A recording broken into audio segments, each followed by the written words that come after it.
A formidable creature lurked in the treacherous waters of the 6th century Eastern Roman Empire, far surpassing mere myth. Porphyrios, a colossal whale, not only haunted the nightmares of Byzantine sailors, but also caught the attention of Emperor Justinian the First himself. Although the precise origins of the beast's name are unconfirmed, some argue it's a nod to Greek or Roman-Byzantine mythology, referencing divine beings or towering giants. Others suggest a more literal interpretation, inspired by the creature's dark, purple-tinted skin, reminiscent of the royal purple garments, synonymous with Byzantine royalty. This hue was described as inky by witnesses. Another translation of the name equates to purple boy. Porphyrios was known to attack ruthlessly and indiscriminately, taking the lives of soldiers, fishermen, and merchants, and destroying numerous Byzantine vessels. Eyewitness account of the vast creature claimed that Porphyrios measured 45 feet long and 15 feet wide, suggesting that it may have been a sperm whale, which would also explain its aggressive nature and how it managed to live long enough to terrorize so many ships. With almost no natural predators, sperm whales can live remarkably long.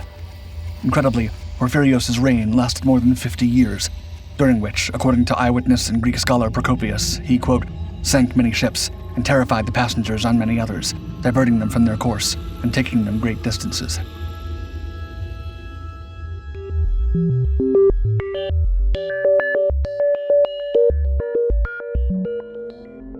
The lifeblood of an empire.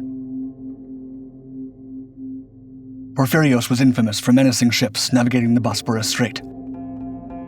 This crucial waterway, slicing through what is now Istanbul, was once the lifeline of Constantinople, the capital of the Eastern Roman Empire. The strait's strategic significance was unparalleled, serving as a vital maritime crossroads. It bridged Asia and Europe, linking the Black Sea to the Sea of Marmara. From there, ships could journey to the heart of Europe via the Aegean and Mediterranean seas. Its position made the strait not just a bustling conduit for trade, but also a key piece of military strategy. Eastern Roman Emperor Justinian the First, also known as Justinian the Great, was a ruler of vision and ambition. Under his reign, Constantinople didn't just thrive, it became the epicenter of religious influence, political power, and unmatched wealth. Landmarks of his reign, like the magnificent Hagia Sophia, stood as evidence of his architectural and cultural legacy. Justinian's grand vision was to restore the empire to its former glory, a goal heavily reliant on unfettered maritime trade. The Bosporus Strait, as Constantinople's maritime gateway, was crucial for maintaining its status as one of the most productive trading hubs in the world. However, the empire's lifeline was under threat from Porphyrios, the colossal whale. The weather also played a pivotal role, limiting safe maritime trade to the months between April and October. Each journey through the Bosporus Strait became a race against time, now further complicated by the terror of Porphyrios. As tales of this vast sea creature's ability to sink ships reached Constantinople, fear gripped the hearts of Byzantine soldiers and sailors. Ships began to take long, inefficient detours to evade the waters haunted by Porphyrios. Sailors carried amulets, hoping for safe passage, and the once bustling trade routes grew quiet. The empire's economy was damaged as international trading suffered interruptions and fishing vessels spent less time at sea. It seemed that this whale was single-handedly strangling the Eastern Roman Empire.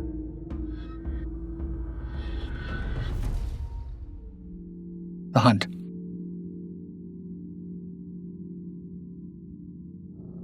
Emperor Justinian, deeply troubled by the threat to his empire's lifeline, vowed with unwavering determination to capture or if necessary kill the whale Porphyrios to safeguard Byzantine shipping lanes. The immense creature was causing such a disturbance to ships arriving at and departing from Constantinople that Justinian even put a price on its head. However, despite their naval prowess, the Byzantines found themselves ill-equipped to take on such a formidable opponent, having no history of whaling. Brave sailors, tempted by the substantial bounty, ventured into the treacherous waters in hopes of claiming it, though none succeeded. The few who survived encounters with the giant whale provided vivid descriptions of its monstrous size, contributing to the legend of Porphyrios. While the exact number of ships lost to Porphyrios remains unknown, contemporary sources universally agree on the substantial toll it took. Records of the attempts to confront or capture the beast are scarce, perhaps because those who dared to face it did not survive to recount their tales.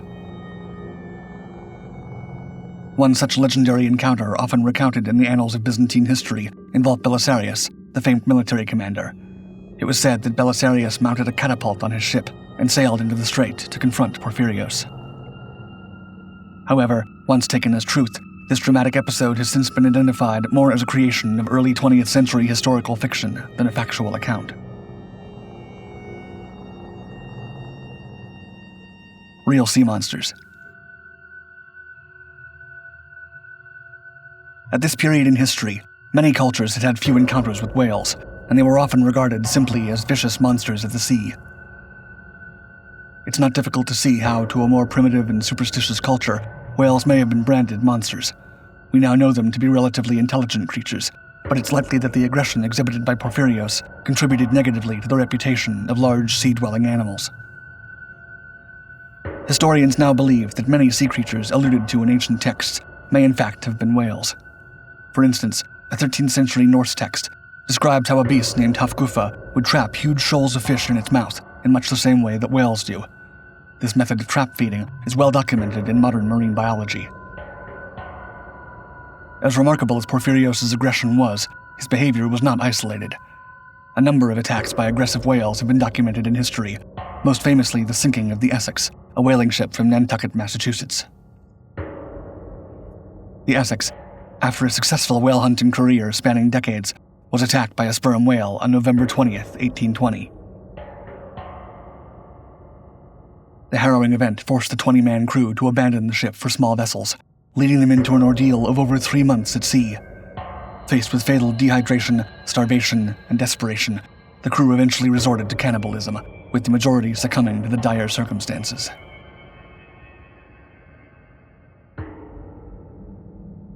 End of a giant. In the end, it was Porphyrios' vicious nature and enormous size which led to his demise. According to a reliable historical account, Porphyrios had been chasing dolphins not far from Constantinople, swallowing many whole when he accidentally became beached. Stranded in the shallows, the beast attempted to get back to the safety of the water, but to no avail. The mud was thick, and the more he struggled, the more stuck he became. When word reached locals that this legendary beast was stranded nearby, they armed themselves with axes and swarmed the scene, thirsting for revenge. The small blades of the axes did little damage to Porphyrios due to his thick blubber, so the locals returned with ropes and wagons and hauled him up the beach, where he was gradually, painstakingly chopped into many smaller pieces. The demise of Porphyrios was met with rejoicing. Some of those who had hacked him up on the beach even ate Porphyrios' meat raw. The wider empire was also greatly relieved to learn of the creature's death, with fishermen, seafarers, and traders now all much safer. However, the legend of Porphyrios had instilled such fear in the people of Constantinople that many harbored doubts, fearing that perhaps the wrong whale had been slain and that Porphyrios might still lurk in the depths.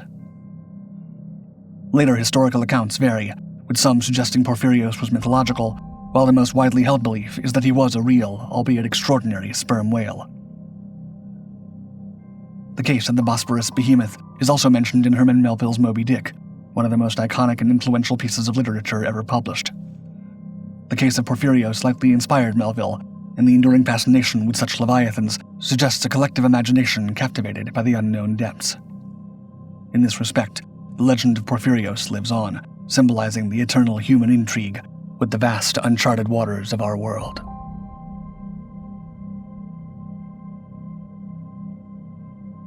Are you ready to unlock the secrets of the past? Subscribe now to Dark Five's Ancient Mysteries channel and embark on a journey to uncover the most enigmatic and awe-inspiring mysteries of ancient times. Leave a comment if there are any ancient mysteries you want us to explore in upcoming videos.